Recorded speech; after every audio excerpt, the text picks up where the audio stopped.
السلام عليكم ورحمة الله.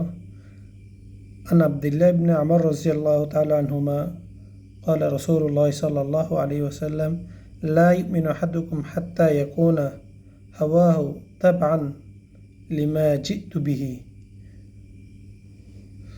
হযরত আব্দুল্লাহ ইবনে আমর রাদিয়াল্লাহু তাআলা আনহু বর্ণনা করেন যে রাসূল সাল্লাল্লাহু আলাইহি ওয়াসাল্লাম ইরশাদ করিয়াছেন,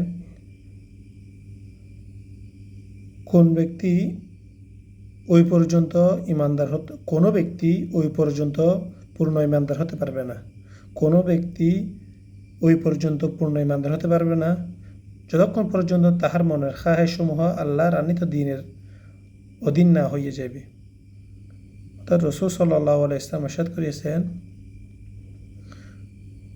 কোনো ব্যক্তি পরিপূর্ণ ইমানদার হতে পারবে না যতক্ষণ না তার মনের খাহেশসমূহ, মনের ইচ্ছাসমূহ, মনের যে আকাঙ্ক্ষাসমূহ আল্লাহ তাআলা দ্বীনের যেভাবে বলছে সেরকম না হয়।